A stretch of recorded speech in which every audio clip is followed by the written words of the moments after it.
Bienvenue à tous dans le Flashback, l'émission qui vous raconte les moments mythiques de l'histoire du sport. Quelle est la plus grande rivalité tous sports confondus? Difficile à dire. Les Los Angeles Lakers et les Boston Celtics en NBA? Le Real Madrid et le FC Barcelone? Federer-Nadal? Les exemples ne manquent pas, et au rugby encore moins. Surtout au niveau international. On a tous en tête des crunchs mémorables, ou des affrontements épiques entre le 15 de France et les All Blacks. Mais au-dessus de toutes ces confrontations marquantes, trône une rivalité plus profonde et puissante que les autres. Une dualité lourde de plus de 100 ans d'histoire, une lutte entre les deux plus gros mastodontes du rugby mondial, les monstres de l'hémisphère sud, la Nouvelle-Zélande et l'Afrique du Sud. Aujourd'hui, on vous raconte l'histoire de cette rivalité à travers un match qui à lui seul résume l'essence même de ce choc. Alors choisissez bien votre camp. On prend notre fameuse machine à remonter le temps, direction le FNB Stadium de Soweto, en ce 6 octobre 2012. Vous êtes prêts? Let's go!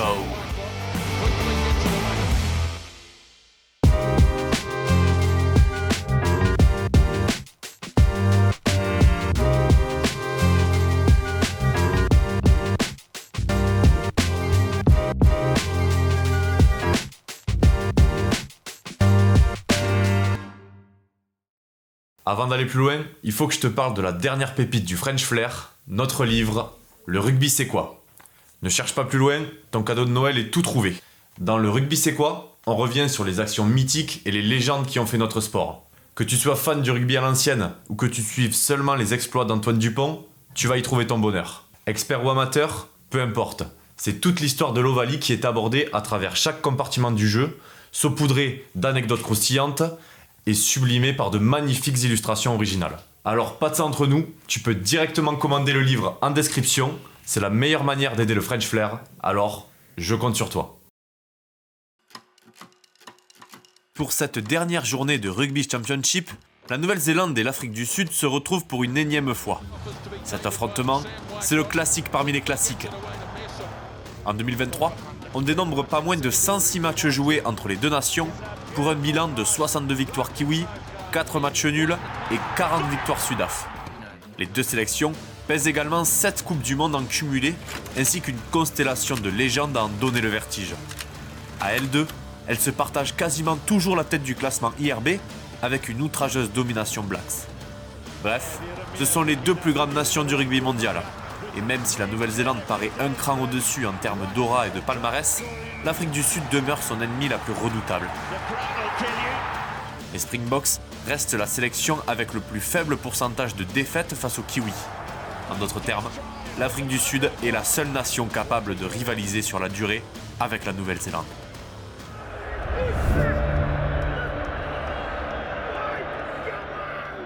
En 2012, cette Nouvelle-Zélande vient tout juste de remporter son deuxième titre mondial à domicile. Les voilà revenus à égalité avec les Springboks et leurs 2 coupes Webb Ellis. Un élément presque anecdotique, car ce soir, l'enjeu, c'est le Rugby Championship. Pour vous donner une idée du niveau des deux équipes, voici quelques noms couchés sur la feuille de match. Makko, Abana, Carter, Etzebeth, Nonu, Vermeulen, Reed, De Villiers ou encore Retallick. Rien que ça. La rencontre débute, et ce sont les Springboks qui ouvrent le bal. Sur une offrande de son capitaine, la plus rapide des gazelles, Bryan Habana, inscrit le premier essai.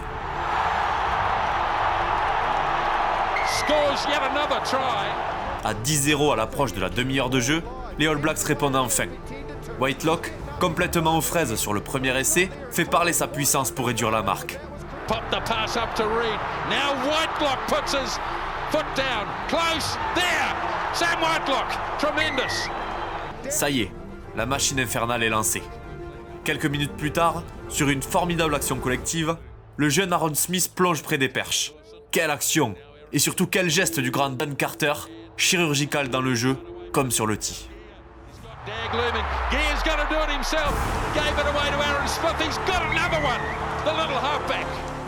À la mi-temps, les Springboks mènent de 4 points grâce à l'efficacité de leurs 2 buteurs. Mais sur un magnifique travail de Kieran Reed, Maanonou redonne l'avantage aux Kiwis. À partir de là, les Blacks n'ont plus qu'à dérouler. pops it over the top for Reid. Jane is there. Reid ignored him, but he gave it to Nonu, and Martin Nonu scores.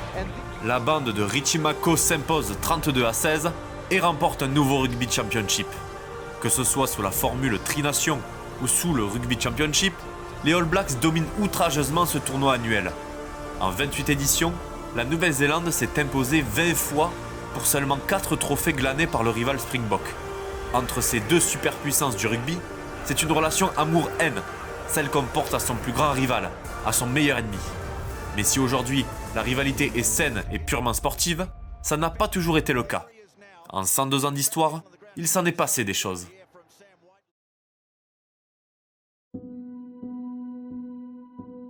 Tout commence en 1921, lorsque l'équipe nationale sud-africaine part faire une tournée en Australie et en Nouvelle-Zélande. 3 matchs, une victoire partout et un match nul 0-0. Mais ensuite, ce sont les Springboks qui mènent la danse, seule véritable nation à pouvoir inquiéter les terribles All Blacks. Entre 1937 et 1956, ils parviennent même à rester invaincus pendant 6 rencontres consécutives, un exploit jamais vu. Mais plus le XXe siècle avance, plus la Nouvelle-Zélande a du mal à fermer les yeux sur l'apartheid qui gangrène la société sud-africaine. La plupart des acteurs du rugby mondial décident donc de boycotter la sélection Springboks, à commencer par les Néo-Zélandais, peuple cosmopolite qui fait de sa diversité une force. En 1981, l'Afrique du Sud part faire une tournée en Nouvelle-Zélande, mais des manifestations éclatent. 16 ans après la dernière visite sud-africaine sur la terre du long nuage blanc, la tournée divise la société néo-zélandaise. Entre les admirateurs du rugby, sport roi dans le pays, et ceux refusant la venue des Springboks, symbole du régime d'apartheid en place depuis 1948.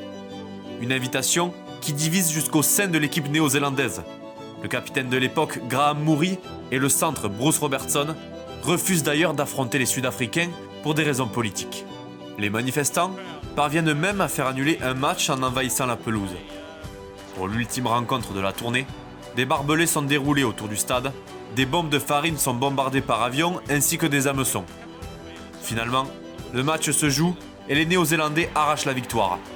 Stu Wilson, auteur d'un essai, se souvient du soulagement qu'il a ressenti lorsque son arrière Alan Newson scella la victoire All Black d'une pénalité. Nous savions que si nous perdions, et avec un pays déjà autant divisé, ça serait encore pire. En 1986, le rugby mondial continue de boycotter les Sudaf, mais certains désirent ardemment affronter leur meilleur ennemi, au point de braver l'interdit. Se monte alors une équipe non officielle, les Cavaliers de Nouvelle-Zélande. Sur les 30 joueurs qui composent les All Blacks, 28 participent à cette tournée clandestine. Seuls John Kirwan et David Kirk restent au pays. Résultat, 4 matchs, 3 victoires des Springboks. Cette épopée au pays de l'apartheid scandalise la terre du long nuage blanc. Surtout qu'en plus de jouer contre un pays ouvertement raciste, les joueurs auraient également reçu d'importantes sommes d'argent en liquide. Une hérésie dans un sport qui prône encore l'amateurisme à tout prix. En réaction, la fédération néo-zélandaise refusera de jouer contre les Springboks jusqu'à l'abolition de l'apartheid en 1991. De plus, les Cavaliers de la honte seront suspendus 2 matchs, remplacés par les Baby Blacks, qui vont peu à peu former l'ossature de la Nouvelle-Zélande, première championne du monde. C'est donc à partir de 1991 que l'Afrique du Sud réintègre le niveau international. Pour l'occasion, ils préparent la prochaine Coupe du Monde, chez eux, avec la ferme intention de rattraper son retard sur la concurrence.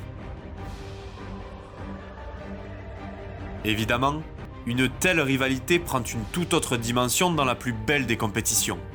Et si vous suivez notre chaîne, vous n'êtes pas sans savoir que ces 2 mastodontes ont maintes fois croisé le fer en Coupe du Monde, dans des matchs aussi mémorables que controversés. On pense évidemment à la finale de 1995, qu'on vous a raconté en détail dans une précédente vidéo. Ce jour-là, l'Afrique du Sud remporte sa première Coupe Webb Ellis à domicile, après une finale ultra tendue qui se termine en prolongation. Jonah Lomu et ses coéquipiers sont hors de forme, empoisonnés même, selon la légende.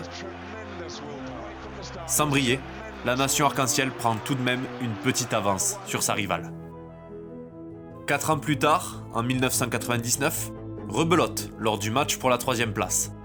Les Kiwis, encore sonnés par leur défaite surprise en demi, s'inclinent une nouvelle fois en Coupe du Monde, incapables de marquer le moindre essai. Les coéquipiers de Jonah Lomu s'en remettent aux pieds d'Andrew Mertens, mais ce n'est pas suffisant. Plus fort, les Springboks s'imposent 22-18 et se hissent sur le podium.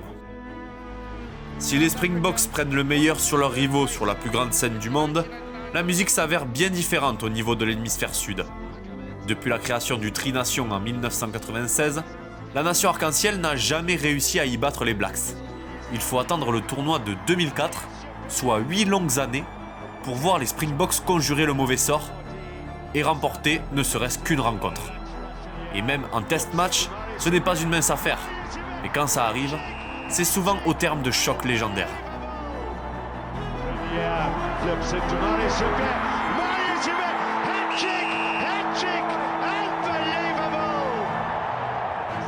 Le 19 août 2000, à l'Ellis Park de Johannesburg, All Blacks et Springboks se livrent une bataille dantesque.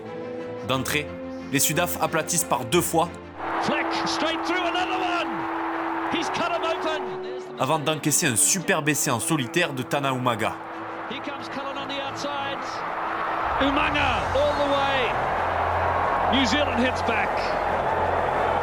Les Blacks font ce qu'ils peuvent pour recoller au score, mais ce jour-là, les Gazelles ont mangé du lion. Les coéquipiers de Chester Williams inscrivent 3 essais supplémentaires et mènent de 20 points à 3 minutes de la pause. It's a try! Beautiful running by Delport. Mertens will not stop him. Springbok. Mais vous vous en doutez, les hommes en noir n'ont pas dit leur dernier mot. Christian Cullen sonne la charge, puis le monstre Jonah Lomu ouvre la défense des Boks, qui, épuisé, ne peut empêcher le doublé de ce diable d'Umaga. 33-27 à la mi-temps, incroyable. Au retour des vestiaires, le rythme ne ralentit pas. Les deux équipes se livrent une guerre sans merci. Au courage, les Blacks reprennent un point d'avance à un quart d'heure de la fin, avant un énième retournement de situation. That's Big John Smith, Andre Voss, that's the goal line. Todd Black now comes through to try and pinch it, Swanepoel, yes! That is full time. McDonald didn't realise that was the hooter.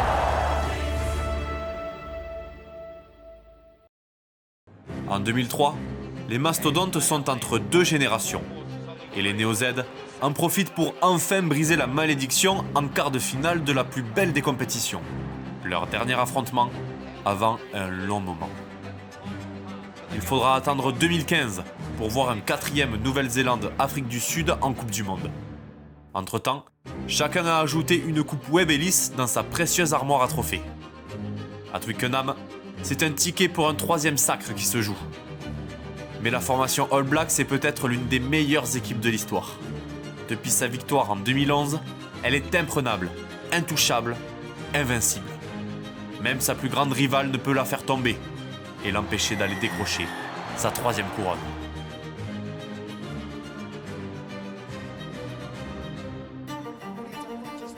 Malgré le départ à la retraite de nombreux cadres, les Kiwis peuvent compter sur une nouvelle génération tout aussi redoutable.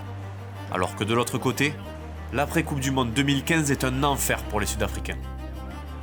Jusqu'en 2019, les Springboks n'ont réussi à battre les Blacks qu'une seule petite fois, vivant un véritable cauchemar lors de la saison 2016-2017, avec la trilogie de la honte, 41-13, 57-15 à Durban et un traumatisant 57-0, dans ce qui est sans doute la pire période de l'histoire de la sélection Springboks. Mais une nation de ce calibre ne touche jamais le fond très longtemps. Malgré une défaite face aux All Blacks en ouverture de la Coupe du Monde au Japon, l'Afrique du Sud, forte d'une nouvelle génération de champions et d'un sélectionneur visionnaire, se ferait un chemin jusqu'au sacre tant convoité. L'équilibre est rétabli et la rivalité peut repartir de plus belle.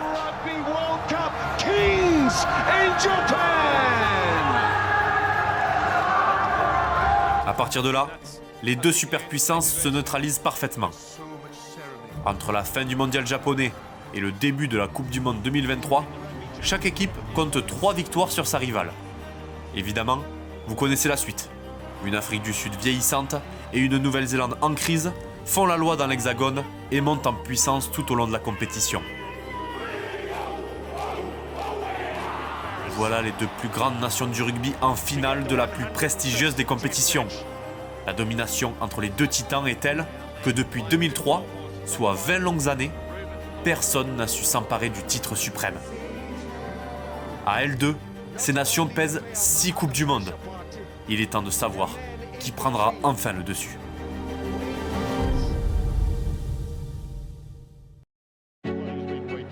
Cette finale cristallise plus d'1 siècle d'affrontements. Tous ces matchs mythiques, tous ces joueurs de légende qui se sont battus pour prendre le dessus. Maîtres de l'hémisphère sud, les All Blacks ont semé la terreur trop longtemps. Car cette fois, c'est le trône de la planète rugby qui se joue. Dans une finale où le spectaculaire a flirté avec la controverse, le drame et le grand frisson, les Springboks sont les nouveaux rois du monde. Avec désormais 4 Coupes du Monde, dont 2 remportées au détriment des All Blacks, l'Afrique du Sud prend une sérieuse avance sur son éternel rival. Selon Siya Kolisi, l'opposition entre l'Afrique du Sud et la Nouvelle-Zélande représente la plus grande rivalité sportive de l'histoire. Et comment le contredire ? Quoi qu'il en soit, les joutes entre ces deux monstres de l'Ovalie ont illuminé le XXe siècle avant d'embraser le suivant. Les Springboks parviendront-ils à se maintenir au sommet, ou une énième renaissance black viendra rétablir l'ordre ? Ce qui est sûr, c'est que les fans de rugby n'ont vraiment pas fini de vibrer.